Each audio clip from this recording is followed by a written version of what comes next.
From the PEP Radio Newsroom, this is the Hourly News Blast. LGBTQ Nation is reporting in just 2 words. Former Transportation Secretary Pete Buttigieg summed up Donald Trump's attempts to get people to stop asking about his decades-long friendship with child sex trafficker Jeffrey Epstein.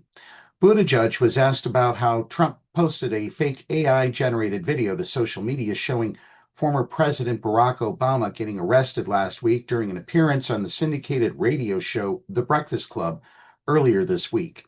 They tried to rig the election and they got caught. And there should be very severe consequences for that, Trump told reporters on July 22nd, referring to the 2016 presidential election. A representative for Obama called the accusations bizarre and a weak attempt at distraction. Buttigieg noted that it's telling that Trump made this accusation as he faces sharp criticism from his base for refusing to release documents from the investigation of Epstein. So Trump says, we're going to release the files. We're going to release the files. We're going to release the files, Buttigieg said, referring to files from the Epstein investigation. Then he says, we're not going to release the files. And people are mad, including MAGA, saying, wait a minute. You said you were going to release this information and you're not. And what does he do? He's like, well, we're going to arrest Obama.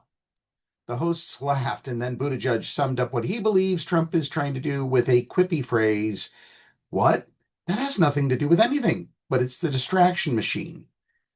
Whenever things get hard for Trump, he fires up the distraction machine. Buttigieg wrote in the caption for the post, we're not falling for it. Trump has been under fire all month after his administration announced that it would not release information learned from the investigation of Epstein, including the wealthy clients for whom Epstein is rumored to have provided underage victims to sexually abuse. Trump has spent the month making increasingly hostile statements about people who want the rumored Epstein client list to be made public. Last week, House Speaker Mike Johnson announced that the House would adjourn early in what was seen as an effort to stall Democrats' attempts to make the Justice Department release the Epstein files. The House is scheduled to reconvene again in September. Epstein died in prison in 2019 while awaiting trial on charges of sex trafficking minors. While the medical examiner determined that his death was a suicide, many people, especially on the right, do not believe that it was. Instead, asserting that he was killed to keep him silent about the clients for whom he found children to sexually abuse. Many officials associated with Trump had spent years repeating the same rumors, and Trump himself said repeatedly in 2024 that the Epstein list of clients needed to be released. In February, Attorney General Bondi said that she was reviewing a lot of names related to the Epstein investigation and said that the Epstein list is, quote, sitting on my desk now to review. But earlier this month, the Justice Department released a memo that said there was no secret client list and reaffirmed the 2019 finding that Epstein died by suicide. Many Trump supporters were outraged that the rumored client list wouldn't be released, while many on the left speculated that the reason Bondi wasn't releasing it is because Trump himself, or at least high-ranking members of his administration, is on it.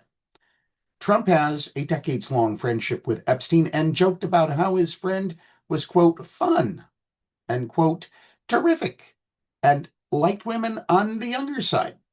Trump has also been found liable for sexual abuse by a jury, has admitted